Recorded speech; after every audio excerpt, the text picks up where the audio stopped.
He was committed to Baylor. Taurean York plays right down the road from us. Teams then, when he decommitted, they started to look into him, and right down the road, he'll now go almost as close to where he is in Temple to College Station. Taurean York committing to play at Texas A&M on the eve. That was last night on the eve of National Signing Day.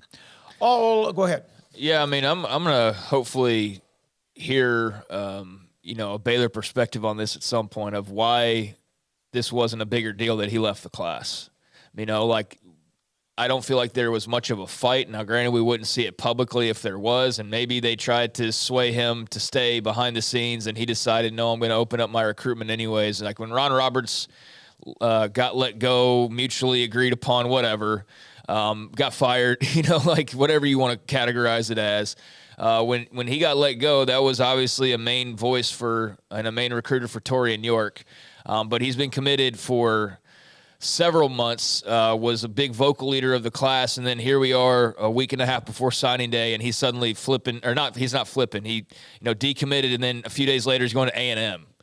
So he can play in the SEC and playing on in A&M. If they were good at anything, they were good on defense. So he's good enough to play there, but not in the Big 12 for Baylor. Like, what am I missing here? And it's not like we're dealing with some offensive head coach who's a moron when it comes to defense. I mean, it's Dave freaking Aranda. So was the relationship with Roberts just that tight, or I'm going to need some clarification on what happened there. Well, he did discuss it a little bit last week in the coach's show. You talking about Aranda on Dave Roberts or on Taurean York? On Taurean York. Okay, yeah, no, that's a great point. Okay, I thought you were talking about Roberts first. Yeah, Roberts didn't go to A&M. I mean, no. I mean, I'm saying Taurean York was recruited by Roberts. Roberts left. Okay, that's fine. But outside of that, why did he? Was that all that it was? Was that he's such a tight relationship with that Roberts left and now he's got to go look somewhere else? Or did they say no, yeah, the door's wide open. Go ahead and look around if you want to. I just would like some clarification on how they viewed him to where he ends up playing defense for A&M, but there wasn't seemingly much of a fight to keep him in the Big 12. It just doesn't make sense to me. Yeah, and there's a chance I have a chance to visit with Taurean as early as tonight for National Signing Day. If you just said it was NIL, okay, that makes sense, sure, and that would be a simple answer to it. I don't think that was this though. So that's what I'm having a hard time understanding is it's kind of the lack of, oh, okay, he's gone, he's out of the class, and you move on. It's just sort of weird to me. Well, we've only heard from Dave Aranda one time since they were beaten by Texas in the last game of the year, and that was last week at a coach's show at a restaurant, Rudy's, in his weekly type coaches show. You're going to hear from him tomorrow, which is kind of a quasi mixture of the bowl game with Air Force and National Signing Day. And the access just hasn't been it's not been very good for us. That's a selfish thing, but we just haven't had a lot. And what I've been told is that he's got a lot on his plate right now, being the defensive coordinator, et cetera, trying to find a defensive coordinator, et cetera, National Signing Day, transfer portal, et cetera. I mean, I get all that, but yeah, I also feel like they've lost a massive amount of juice by just kind of being quiet.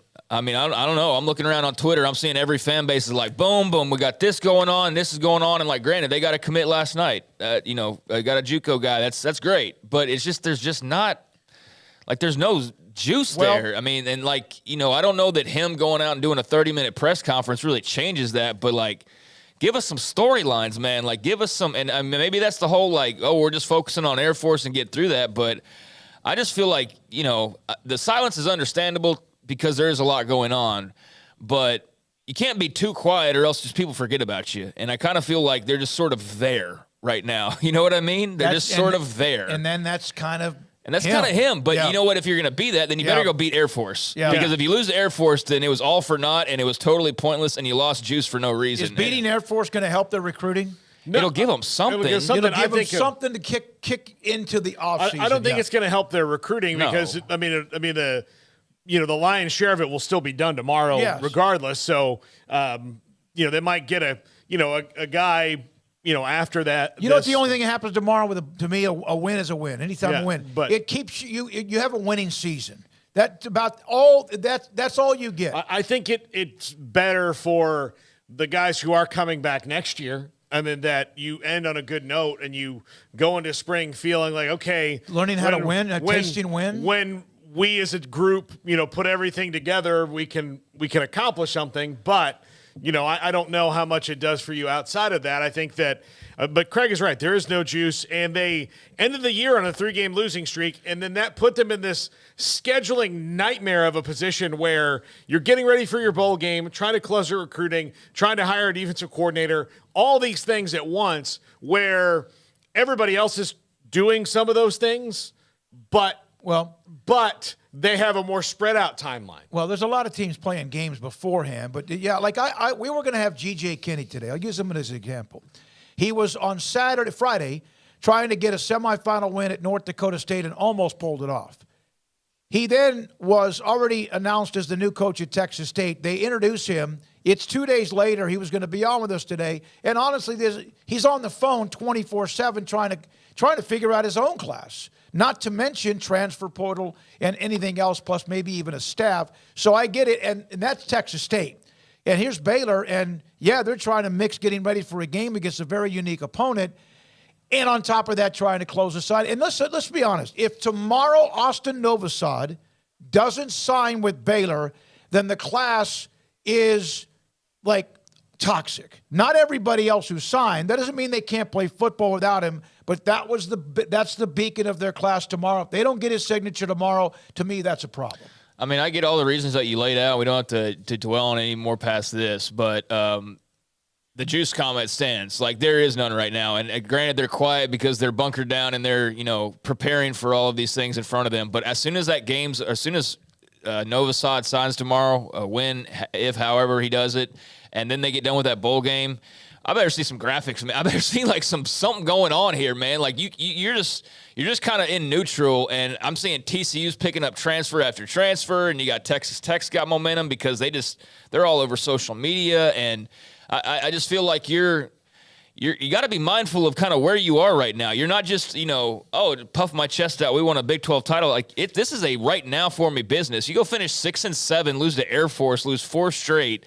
and you were quiet basically this entire time. I mean, what did that do for you ultimately? So that's what I'm saying. And yeah, I think it'd be big to win a bowl game just to simply finish above 500 and not finish with 4 losses in a row.